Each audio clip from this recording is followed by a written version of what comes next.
All right, everyone, welcome in. Sarah Fraser Show. Thrilled you're here. Clearly, I'm Sarah. We have so much to cover on today's podcast. And of course, we are live on TikTok. We got a TikTok goal. We are getting to 25 gifts.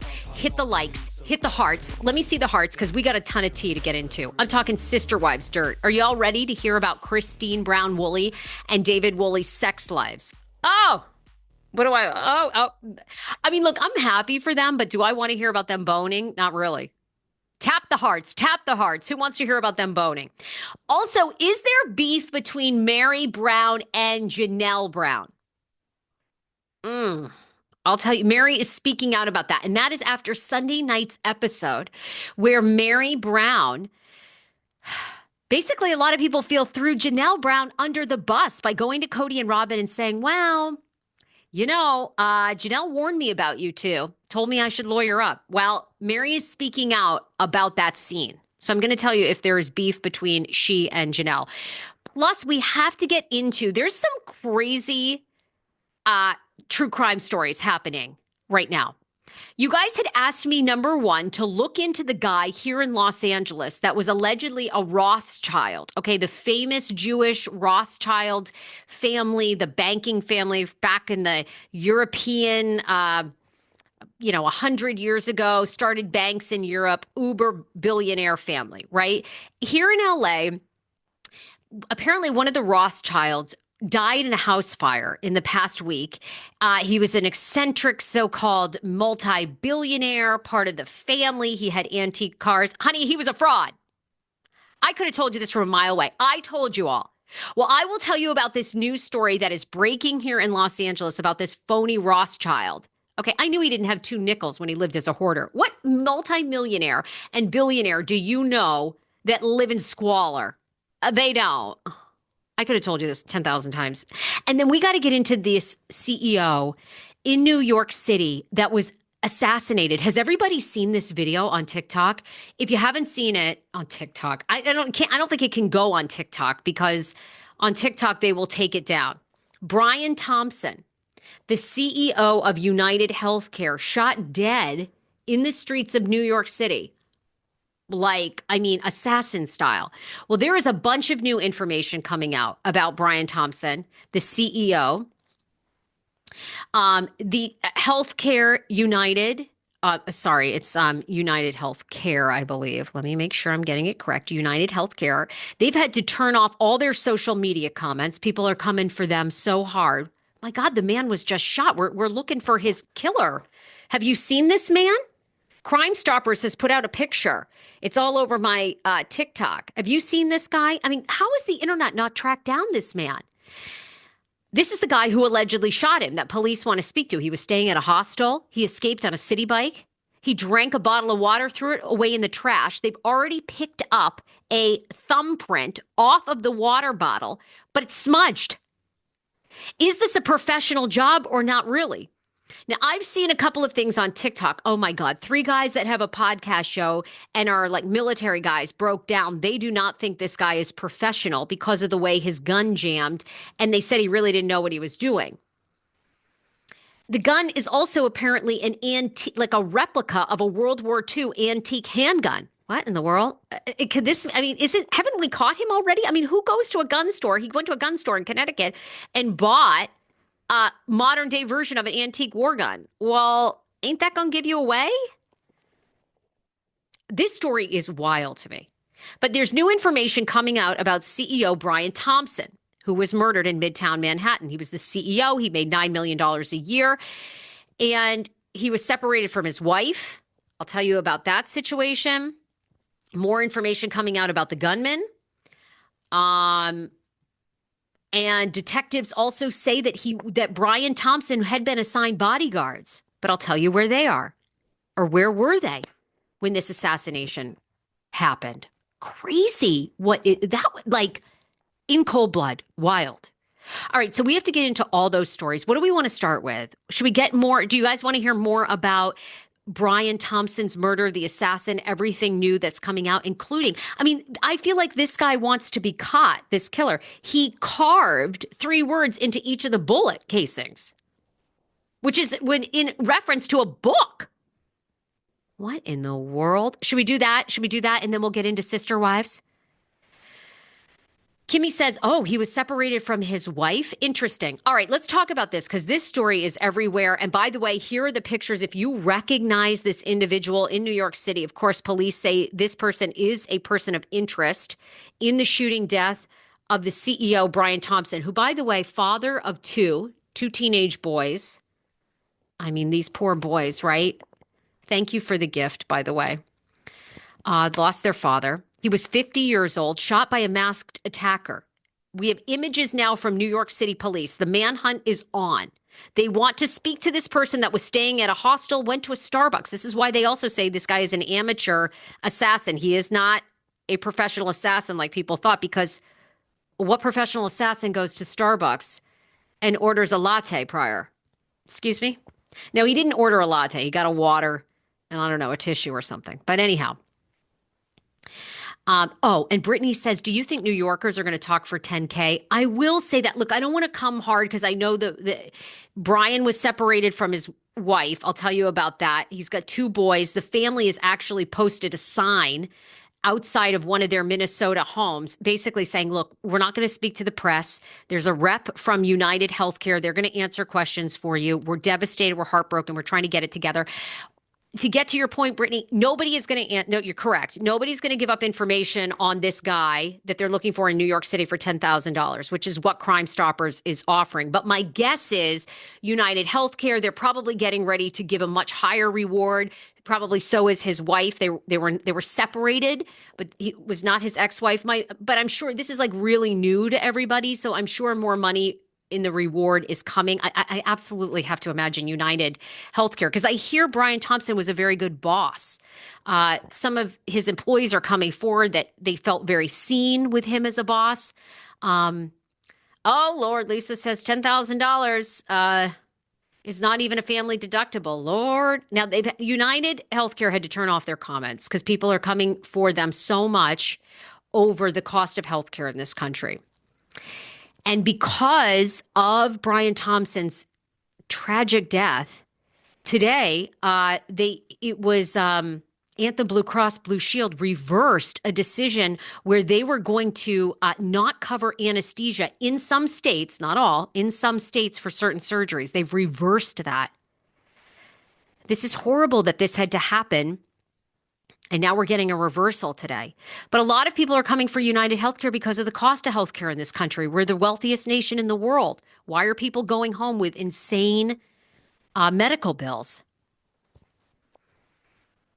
Okay, I dare the person that gives up the shooter because someone will be coming for him. Shauna says, well, somebody's definitely going to give up the shooter, not for 10K, but they're going to keep up in the ante until they find this guy. I mean, this was a cold-blooded takeout on a Manhattan street. I mean, everybody wants to know what's going on. Okay, so a lot of details coming out. Cops stormed today a hostel in New York City looking for this alleged shooter. Okay, law enforcement, they stormed a hostel and a train. The police spokesperson said the train was stopped. They searched the train and nothing was found. An ex-user said they were on the 5:30 p.m. LIRR train to Seaford when the train was swarmed by police officers. Okay. Detectives believe a phone left at the scene. I mean, this guy is such an amateur. May not be a burner. What in the world? Okay. Do you want to be caught, sir? You're going to be. I mean, who leaves a non-burner phone at the scene of the crime? Now, NYPD investigators looking into a cell phone left at the scene believe the device may have been the killer's real phone and not a decoy or a burner phone as initially believed. Excuse me? What kind of moron are you?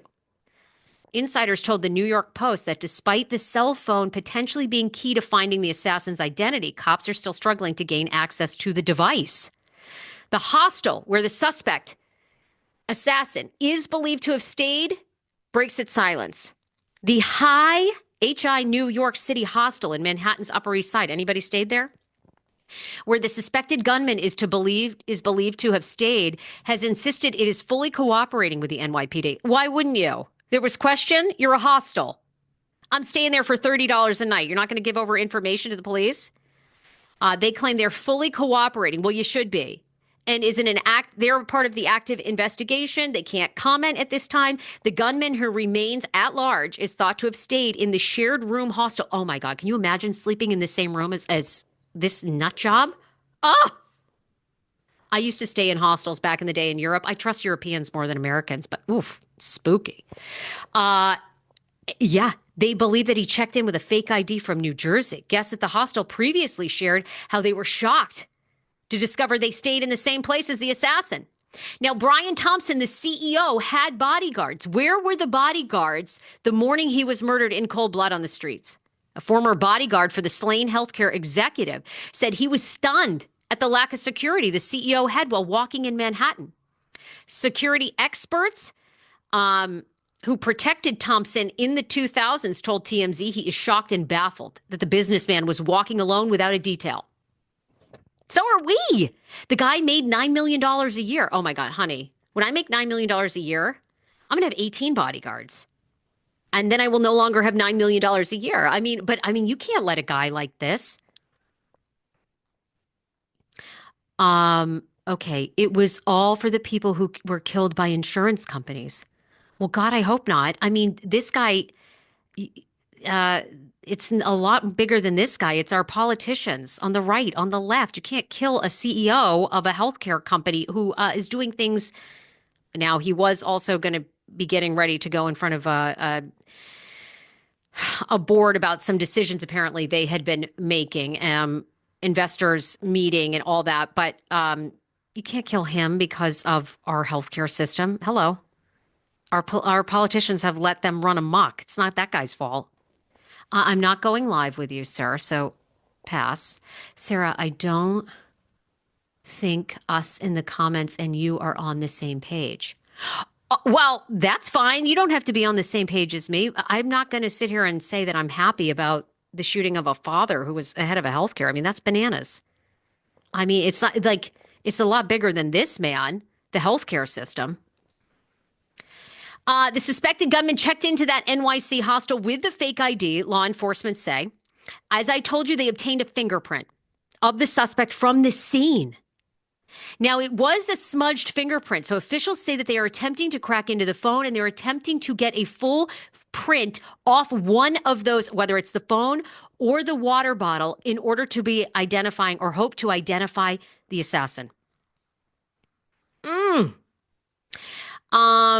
Okay, see, now you guys might be with this crazy Taylor Lorenz. The ex-Washington Post reporter sparked backlash with sickening response to the healthcare CEO's assassin. Former Washington Post journalist Taylor Lorenz sparked outrage after she appeared to support the murder of Brian Thompson. Is she a nut job? Lorenz, once a rising star on the internet beat, issued a series of controversial posts. Crazy. Oh my God. I mean, that's bananas. My guess he's in custody by the weekend. I think this man will be caught. I mean, I feel like if they can find anybody, they've got to be working on this day and night. I mean, they've got to be so close to finding him. Someone says, I don't think murder is right, but the people are angry. If they don't get taken care of, the anger will. Well, hello, there's protests for everything else in this country. Why aren't we protesting on Capitol Hill, our politicians? Ooh, by the way, regulate your healthcare system.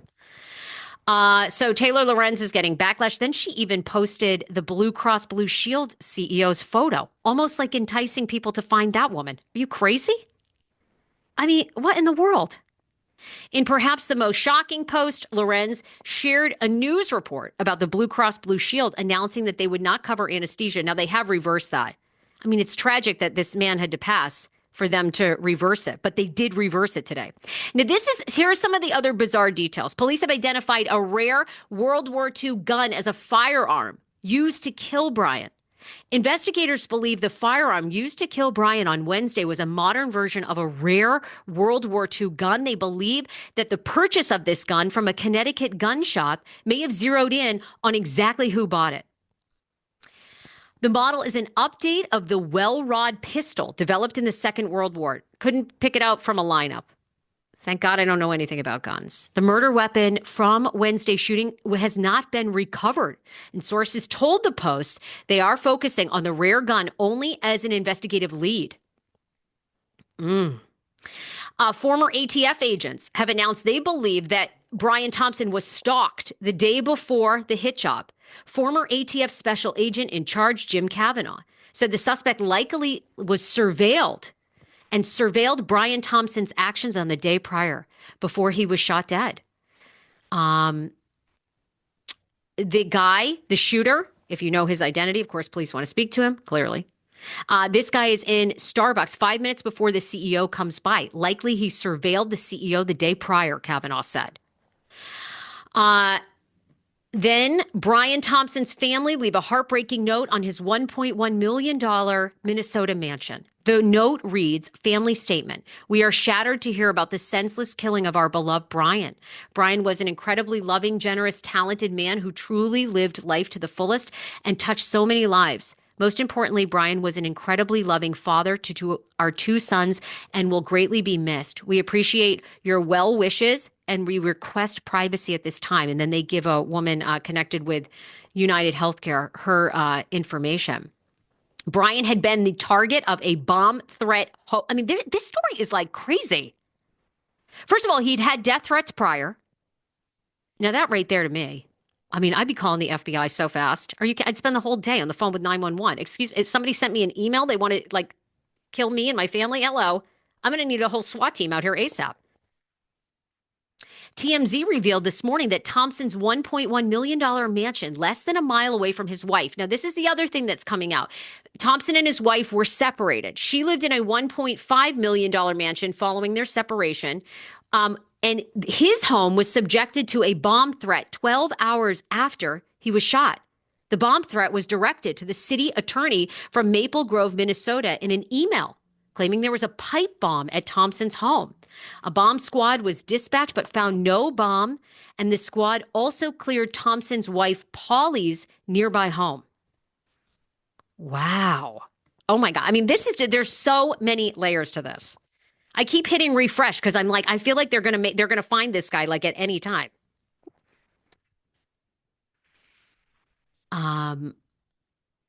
Thompson's wife reveals that he was receiving threats prior to that New York City trip.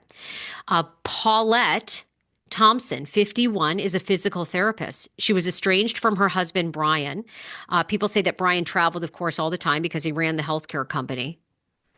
She said there had been threats. Basically, I don't know all the details, she told NBC News. I just know that he said there were some people that had been threatening him. Excuse me?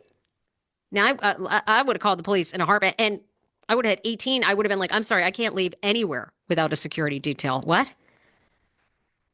I mean, who's gotten a death threat email for the love? All right, let's go to the TikTok lines. Okay, Tia B says, okay, but why would you be walking around alone? Tia, I agree. That's what they're saying is also strange. Brian had an assigned security detail. We don't know where they were.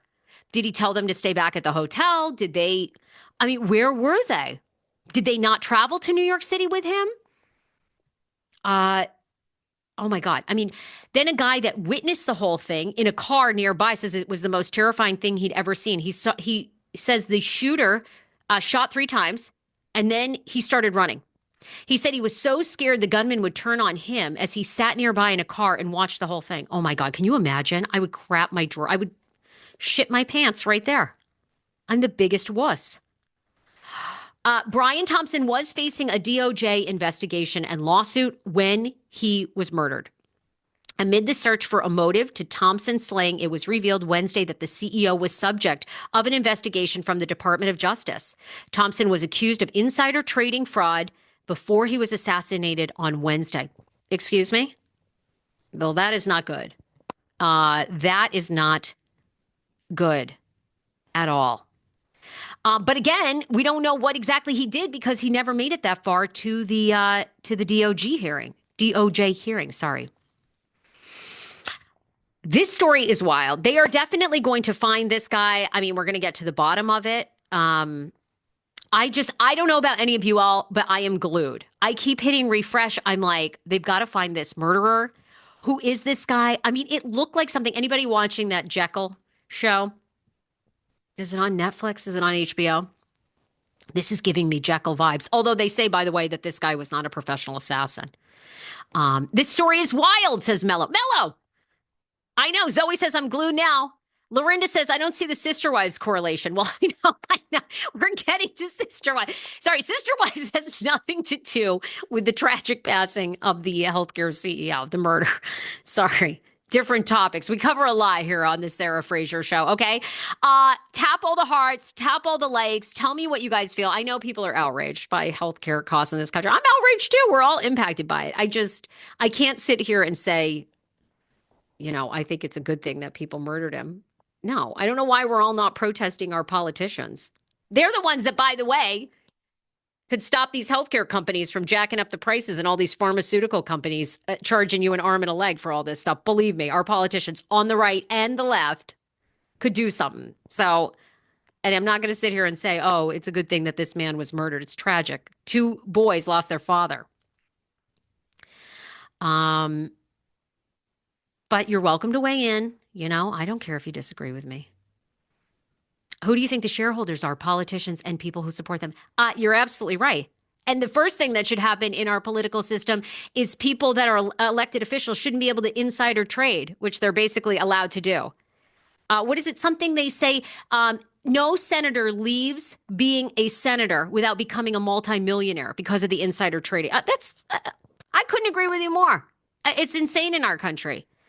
None of those senators should be able to leave They come in, they're not well, a lot of them are now because that's how you get elected. And you guys are much smarter than I am, but senators can insider trade basically and can House of Representatives. Maybe they all can. It's disgusting. I couldn't agree with you more. Couldn't agree with you more. 100%. We should have the best healthcare system in the world. I'm very competitive as an American. And it pisses me off. Everybody should be as healthy as they want to be. What is insider trading? It's basically what they're alleging that Brian Thompson may have done prior to his death is he unloaded a bunch of UnitedHealthcare stock. Insider trading is when you get information that a company is going to declare bankruptcy, be sold off, they're having financial issues, and you unload your stock. But us normal people, stockholders, we don't have any privy information. So you get all your money, you save your ass, while the rest of us, our stock and retirement tanks. He was going to have a DOJ hearing about that. Doesn't mean he did it, but he made $15 million by dumping his shares off of what the DOJ has alleged. True. I kind of think Martha Stewart, though, is innocent now after I watched her Martha Stewart documentary. I think that James Comey set her ass up. Don't you come for my Martha Stewart, James Comey. He wanted to make a name for himself, and he took down our Martha. Don't you do it. Don't you do it. All right. I'm floored by this story. Okay, I am floored. I keep hitting refresh. If you guys see anything new about it, I don't know how they haven't caught this guy, truly. I mean, for the love of God, I feel like the internet, everybody can find everyone. Someone doesn't know, whose brother this is. Oh, my Lord. They got to find this guy in New York City. Okay. Let me tell you about an LA story where people asked me to investigate, and I could have told you this guy was not a multimillionaire. Oh, and what time is it? Okay. My son's coming home from school. Okay. The eccentric millionaire that was killed in a Los Angeles house fire last week was likely an imposter and was not a member of the ultra-wealthy Rothschild's banking. No shit. Now, I could have told you this in a heartbeat. The guy lived in squalor in the Hollywood Hills in a dilapidated dump and was a hoarder. The mystery man, who went by William Day Rothschild, 87, found dead in a charred Hollywood home abode on November 27th, had assumed the prestigious identity despite no family ties to the Jewish dynasty. The LA Times caught up with his brother, Richard Kaufman of Oregon. He told the paper, "It's odd because I thought my brother died years ago." Born in Colorado as Bill Alfred Kaufman, his brother Richard says that he changed his name to William Day Rothschild in 1985 and fooled friends and neighbors for years. Of course he did. I mean, what millionaire, billionaire do you know that's a hoarder They don't. They live in like beautiful places. I do know. Now I'm from Maine, so I know a few woods millionaires, and they do live very humbly, but they don't live in squalor. Well, this fake Rothschild lived in a dump. William Kaufman in the Hollywood Hills. His brother says that he was basically a catch me if you can. He lied all the time, untruths. By the way, the Kaufmans aren't even Jewish, the brother says. Uh, what a fake phony. Um, I mean, this just pisses me off. One neighbor who knew Rothschild for years said he came off as a genuinely educated and very polite man. He carried himself like I could have seen him as a Rothschild. Well, it was fake. The neighbor asked not to be named. Why? The guy's a phony fraud. He's not a Rothschild and he's dead. His motivation for assuming the identity remains unclear since there's no evidence that he used his identity to publicly seek money or fame. Ugh, what a hoarder dump. Okay. Sorry, I don't know why. I don't know why that 87-year-old phony pisses me off so much, but he pissed me off. Okay. There. I don't know why I'm so angry about this man faking being a Rothschild. But can you imagine if someone started using your family name? Piss off. He's a fake Rothschild. I don't know. He irritates me so much. He died in a fire that he probably started himself because he lived under 18 cardboard boxes. Hit the hearts. Hit the hearts. We got a donation goal or whatever it is on TikTok. A subscription goal. Whatever. I don't even know. I don't have a subscription on here. That's maybe why no one's hitting the goal. Hit the hearts. Hit the hearts. All right, let's talk about Sister Wives, because then I'm going to wrap up because I got to get my son. Okay, Sister Wives, a couple of things. Are you all ready to hear about Christine Brown Woolley's sex life? In a new teaser for Sunday night's upcoming episode, Christine Brown Woolley is seen trying on wedding dresses, one that has a V shape and looks like a vagina. Her daughter McKelty says, "You look like a vagina. It looks really nice." Christine spins around in the gown, says that she is not wearing this dress to her wedding confessional. This is a little bit beyond my comfort level, she says. And she also says that David Woolley needs no help finding her V, and she will not be wearing that dress. FYI. Does anyone want to hear anything about their sex life? No, I don't. But anyhow, Christine Woolley will be trying on wedding dresses. One is in the shape of a vagina. She is not going with that. And she says they have a hot sex life. So you're going to be hearing a lot more about it. Okay. Fans are coming for Kody Brown after Sunday night's episode, where they say Kody Brown spends more time on his hair than he spends with his actual children. That's right. Fans are furious with the patriarch of the family. They say, really? TLC, you spent a good 5 minutes going over Kody's routine, but we can't get Kody to reach out to any of his children? One viewer is disgusted with him spending so much time on his hair instead of applying that effort to repairing relationships, saying, quote, he needs to fix broken relationships, not his broken curls. He's already done so much family damage. Who cares about his hair care routine? I mean, fair enough. I mean, they do make him seem like he's spending a lot of time on that hair when he could be spending more time, with relationships on his kids. That new producer is doing him dirty, and I love it. It is true. I do think they're doing him dirty, by the way, on this season of Sister Wives, I do have to say. And then the last story that everybody wants to talk about is Meri Brown. Are Meri Brown and Janelle Brown feuding?